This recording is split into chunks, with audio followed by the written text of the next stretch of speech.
खबर मैनपुरी से सपा सांसद डिंपल यादव का बड़ा बयान। लोकसभा स्पीकर ओम बिरला द्वारा प्रधानमंत्री को सदन में आने से मना करने के सवाल पर बोली डिंपल यादव।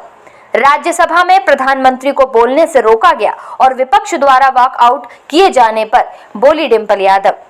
यूजीसी के पूछे गए सवाल पर बोली डिंपल यादव। संसद में हो रहे हंगामे पर बोली डिंपल यादव। दिल्ली में युवक की मौत और बच्चियों महिलाओं के लापता होने पर बोली डिंपल यादव। नेशनल सिक्योरिटी के मुद्दे पर बोली डिंपल यादव। प्रधानमंत्री नरेंद्र मोदी द्वारा सोनिया और राहुल गांधी परिवार पर गांधी नाम की चोरी के आरोप पर डिंपल यादव बोली।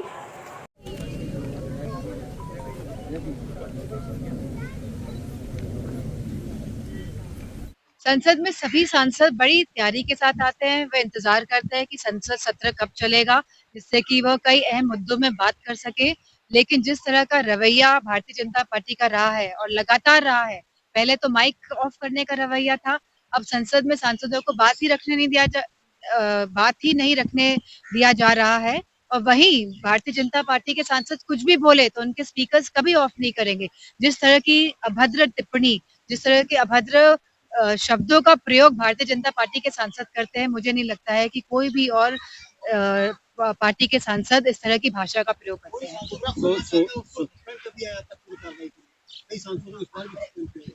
क्योंकि संसद में बात नहीं रखने दिया जा रहा था, तो इसीलिए थोड़े सांसद निराश थे और जिसकी वजह से वो वेल के अंदर गए, जिस वजह से उनको कुछ टाइम के लिए सस्पेंड किया गया है।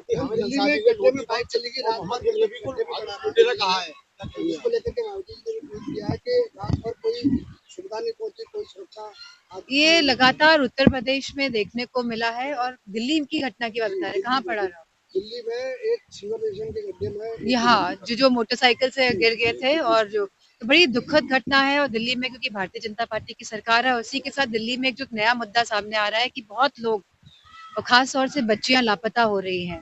हजारों की संख्या में प्रति वर्ष ये बच्चियां लापता हो रही है।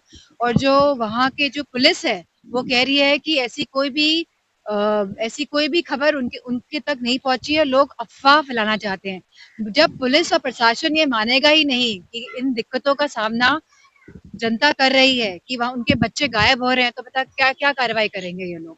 तो भारतीय जनता पार्टी का हमेशा यही रवैया रहता है, इनके शासन का, इनके प्रशासन का, कि कुछ मानो ही नहीं कि गलती हुई है या कोई घटना घटी है। जब आप मानेंगे ही नहीं तो कार्रवाई क्या करेंगे, सुधार क्या करेंगे? मैडम, चीन ने भारत का काफी बड़ा हिस्सा अपने कर दिया है और ऐसे में नेशनल सिक्योरिटी में लोकसभा में बहस नहीं हो पा रही है।